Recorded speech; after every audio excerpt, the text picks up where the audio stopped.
I love reading books, it's fun. I often read them with my mum. I like reading to explore. There's no better way, I'm sure. I love reading. There's so many books to choose. Get on board, you just can't lose. Books expand your mind, it's true. Reading books is good for you. I love reading.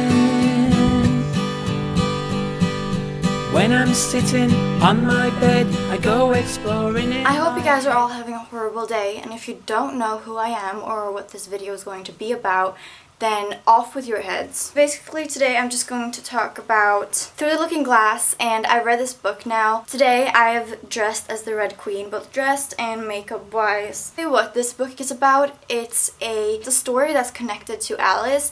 I feel like it's not really a continuation, it's just two stories about Alice that have the same background, so they're basically both about her growing up as a girl and entering, like, being an adult, I guess, which is a little bit weird because she's only 7 years old in the book. So I don't understand why Lewis Carroll would write a book about a little girl entering womanhood. In this book, it starts off with her playing with her kittens, and she's basically talking to them as if they would respond, and then she starts wondering about going through this mirror into like a looking glass world, and then it actually happens. So she goes through the mirror and then she finds a room that's exactly parallel to the room she was just in, except everything's different. Chess players on the chessboard move and such things, and she tries to like help them out and stuff, but they can't actually see her.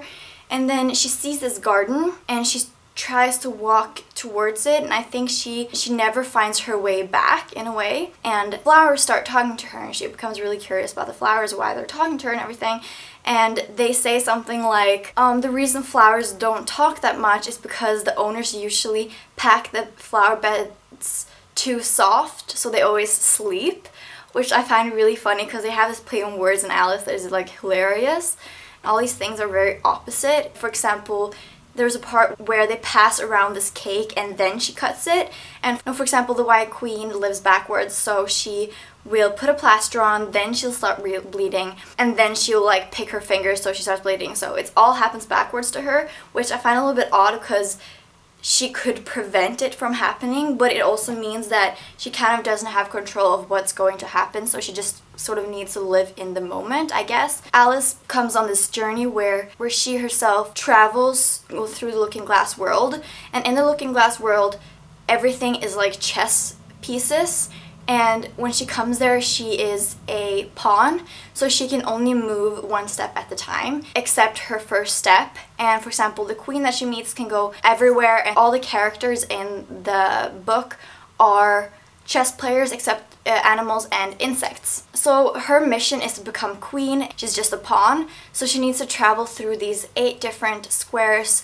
so that she can become queen. Alice doesn't like ponder upon anything that happens, she just accepts whatever it is, which sort of makes her innocent. But she meets all these people and all these animals on the way that make her get to the part where she becomes a queen. So basically I guess that's a representation of fate, because she doesn't have a power herself as she is getting to that place. It's always other people helping her, and it's always everyone else who manages to get Alice to her goal, which is kind of like once you set your mind to something it will all solve itself in the right ways. Then there's like symbolisms that are very like distinct and that I thought was sort of interesting, that I found on Spark Notes as well. Part where she meets Tweedledee and Tweedledum, and she says that this was her dream and she is the one who is in her own dream and they are all in her dream. But then Tweedledee and Tweedledum say that maybe you're in the king's dream, and which could also mean sort of that we all humans think that this is our world, but it might be that we have like a god or a universal power or something like that, that we are a part of them and they're in control of us in a way. And then there are moments that I just simply thought was funny. She meets this insect on the train that suddenly becomes really big, and she's in this garden when she comes out.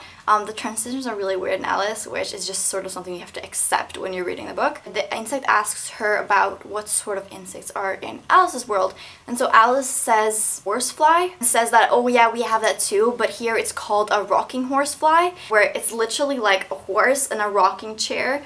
and she asks like, what does it eat? And he says like sawdust. There's this part where I thought was really interesting that I sort of have my own interpretation of.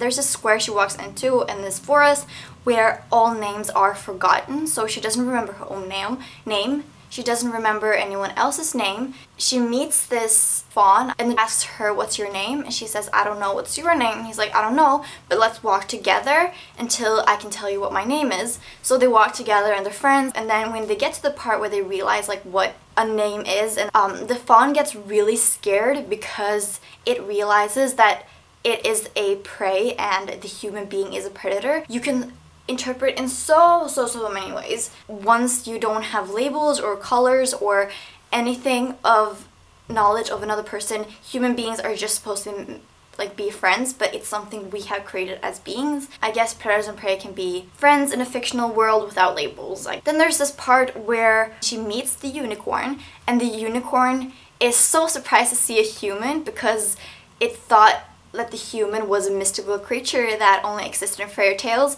just like we humans think that unicorns are mystical creatures that only exist in fairy tales.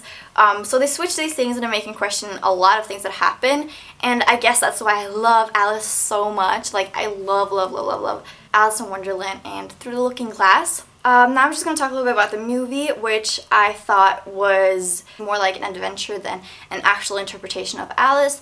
There were some things that were completely off. Where Alice in the movie, she basically makes a lot of friends. She gets along and she misses people, and she has this companionship in the movie that she doesn't get at all in the book, and she has no understanding from the characters in the book and they don't understand her. But in the movie it seems like they're kind of sort of on the same page, which is misleading, I guess. And then there's only like 2 minutes in the beginning when she enters the Looking Glass world, which is exactly like the book, and then everything else is just fiction. Now I'm the Hatter. So other things that I thought was very misleading in the movie compared to the book was the fact that Alice always goes into the movie and people want something from her. In the first one, they want her to slay the Jabberwocky, and in the second one, they want her to save the Mad Hatter.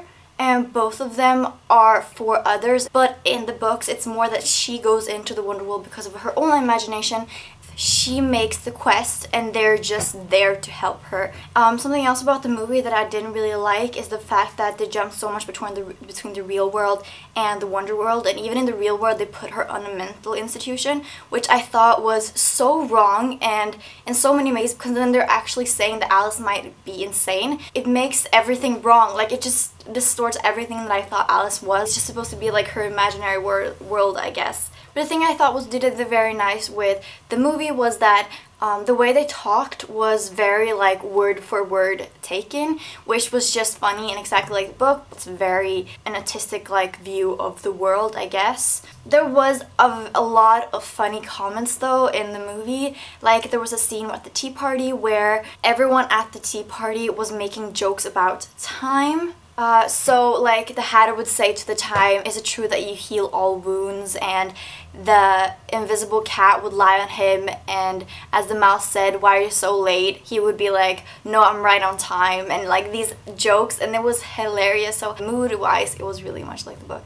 So I'm just gonna end this beautiful little thing with, there's a lot of poems in Alice in Wonderland, and I've made a song on my piano of one of the poems. So I'm just going to play that towards the end. The first quote is that I wonder if the snow loves the trees and fields, that it kisses them so gently and then it covers them up snug, you know, with a white kilt, and perhaps it says, go to sleep darlings till the summer comes again. I thought that was quite beautiful. And the one that's from Alice in Wonderland, the first book, there's no use going back to yesterday because I was a different person then. Which is very relatable. I'm gonna end this with the song that I made, which is very childish and Wonderland-like. So enjoy it, and I hope you guys all have a nice day. I highly recommend this book. Bye!